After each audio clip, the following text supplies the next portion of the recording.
कड़कड़ाती ठंड और बर्फीली हवाओं के बीच सैकड़ों लोग एक विशाल शिप पर फंसे हुए हैं। शरीर धीरे धीरे सुन्न हो रहे थे और हर बीतता पल उन्हें मौत के करीब धकेल रहा था। स्थिति तेजी से बिगड़ती जा रही थी और तभी अचानक एक अजीब सी हलचल ने सभी का ध्यान अपनी ओर खींचा। पानी का स्तर लगातार बढ़ता जा रहा था और अब पानी शिप के इंजन तक आ चुका था, जिससे शिप की स्थिति और भी गंभीर हो गई थी। कुछ ही पलों में पूरी शिप अंधेरे में डूब गई। चारों तरफ सिर्फ ठंडा पानी और सन्नाटा था। चिंता और घबराहट से भरे चेहरों पर डर साफ झलक रहा था। अब सवाल ये था कि क्या यह बच पाए। आपने अक्सर जहाजों को पानी से भरे समुद्र में जाते सुना होगा, लेकिन क्या कभी किसी जहाज को बर्फीले समुद्र के बीचों बीच जाते सुना है? एमवी एक्सप्लोरर की यह कहानी बिल्कुल अनोखी है, क्योंकि यह सिर्फ पानी में नहीं बल्कि बर्फ के विशाल टुकड़ों को चीरते हुए अपनी यात्रा कर रही थी। रात के 10 बज चुके थे। बाहर घना अंधेरा और जबरदस्त ठंड थी। विजिबिलिटी बेहद कम थी। अधिकतर यात्री अपने अपने केबिन में गहरी नींद में थे, जबकि कुछ लोग जहाज के अंदर आराम से बैठे थे। तभी अचानक एक भयानक आवाज ने पूरे जहाज को झंझोर कर रख दिया। एक जोरदार झटका लगा और शिप वहीं पर रुक गई। कैप्टन, जो पहले भी इस रास्ते से कई बार गुजरा था, वह शांत रहा। उसे शिप की ताकत और अपनी क्षमता पर पूरा भरोसा था। उसने सोचा कि यह बर्फ की मोटी परत से टकराने पर हुआ कोई साधारण झटका है और शिप पहले की तरह फिर से आगे बढ़ जाएगी। यह शिप ऐसी कई बर्फीली चुनौतियों का सामना कर चुकी थी, लेकिन इस बार हालात कुछ अलग थे। कैप्टन इस बात से अनजान था कि शिप के बॉटम में एक बड़ा छेद हो चुका है। अब माहौल और भी खतरनाक हो चुका था। पानी तेजी से शिप में भर रहा था और कैप्टन को इसका अंदाजा तक नहीं था। यात्रियों को तो यह भी नहीं पता था कि उनके पैरों के नीचे क्या तबाही आ रही है। हर बीतते सेकंड के साथ बर्फीला पानी जहाज को निगलने के लिए आगे बढ़ रहा था। अब सवाल सिर्फ ये नहीं था कि जहाज डूबेगा या नहीं, बल्कि सवाल ये था कि क्या वक्त रहते सभी लोग इस जहाज से बाहर निकल पाएंगे या फिर यह शिप भी टाइटैनिक की तरह बर्फ के ठंडे पानी में खो जाएगी। अपनी आखिरी सांस लेते हुए यह कोई आम समुद्री घटना नहीं थी। यह एक दौड़ थी मौत और जिंदगी के बीच। क्या एमवी एक्सप्लोरर उस अंधेरी और बर्फीले समुद्र से खुद को बचा पाएगी या फिर बर्फ का यह विशाल साम्राज्य उसे हमेशा के लिए निगल लेगा। ये दौर था 1960 का, जब अंटार्कटिका जैसी जगहों पर समुद्र के रास्ते पहुंचना बेहद ही कठिन था। समुद्र में भारी बर्फ की वजह से कोई भी शिप वहां जाने का जोखिम नहीं उठा सकती थी। जैसे कि 1912 में टाइटैनिक बर्फ की चट्टान से टकराकर डूब गया था। उसी से आप अंदाजा लगा सकते हैं कि अंटार्कटिका की यात्रा कितनी खतरनाक हो सकती थी। लेकिन एक स्वीडिश अमेरिकी बिजनेसमैन एरिक लिंडप्लैट को इसमें एक शानदार मौका दिखा। उन्होंने सोचा कि लोग अंटार्कटिका की यात्रा करना चाहते हैं, तो क्यों ना एक ऐसा जहाज बनाया जाए जो बर्फीली चट्टानों से सुरक्षित तरीके से गुजर सके। इसी सोच के साथ एरिक ने एक मजबूत शिप का निर्माण करवाया जो इतनी ताकतवर थी कि उसके रास्ते में आने वाली मोटी से मोटी बर्फ भी टूट जाती। इस शिप का नाम लिंडब्लड एक्सप्लोरर रखा गया और ये उन साहसी यात्रियों को अंटार्कटिका ले जाने लगा जो वहाँ की अद्भुत दुनिया को देखना चाहते थे। इस तरह एरिक ने इस अनोखे जहाज से मोटी कमाई की और अंटार्कटिका की सैर को संभव बना दिया। हालांकि यह शिप बहुत बड़ी नहीं थी, लेकिन यह अपनी मजबूती के लिए जानी जाती थी।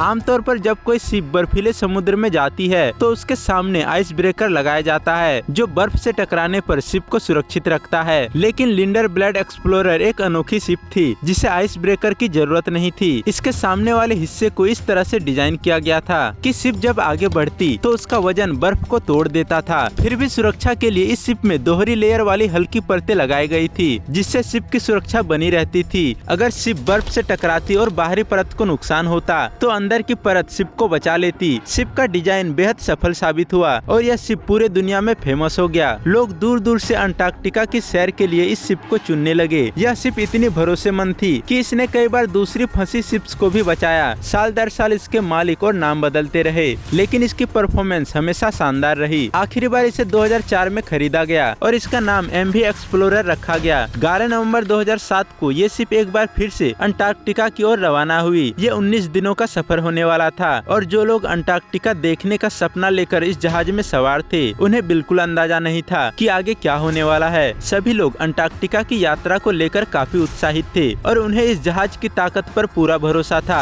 इस जहाज के कप्तान बेकर्ड वायमन थे जो पहले भी कई बार इस बर्फीले रास्ते से गुजर चुके थे। जहाज की मजबूती और कप्तान का अनुभव दोनों की वजह से यात्री खुद को सुरक्षित महसूस कर रहे थे। आधे रास्ते तक सब कुछ ठीक चलता रहा, लेकिन फिर कप्तान ने शिप को एक नए रास्ते पर मोड़ दिया। उन्हें लगा कि इस रूट से कम बर्फ मिलेगी और वे जल्दी अपनी मंजिल तक पहुंच जाएंगे, लेकिन उन्हें नहीं पता था कि ये रास्ता उन्हें मुश्किलों की ओर ले जा रहा है। सफर के शुरुआती 10 दिन तो आराम से गुजरते हैं, लेकिन फिर आती है 22 नवंबर की रात। इस रात शिप को मोटी बर्फीली परतों से होकर गुजरना था। कप्तान ने यात्रियों को पहले ही बता दिया कि बर्फ के टकराने की आवाजें आ सकती है, लेकिन इससे घबराने की जरूरत नहीं है। उन्होंने सबको आराम से सोने की सलाह दी। रात के अंधेरे में शिप धीरे धीरे बर्फ को तोड़ते हुए आगे बढ़ रही थी। चारों ओर बर्फ के टकराने की आवाजें गूंज रही थी और यात्री बेफिक्र होकर अपने अपने केबिन में सो रहे थे। शिप पतली बर्फ की परतें पार कर चुकी थी और अब मोटी और पुरानी बर्फ से होकर गुजर रही थी। तभी अचानक एक जोर की आवाज आती है। शिप में एक तेज झटका लगता है और शिप वहीं पर रुक जाती है। तेज आवाज और जोरदार झटके से सभी यात्री जाग गए, लेकिन कप्तान ने पहले ही चेतावनी दे रखी थी, इसलिए किसी ने इसे गंभीरता से नहीं लिया और फिर से सोने की कोशिश की।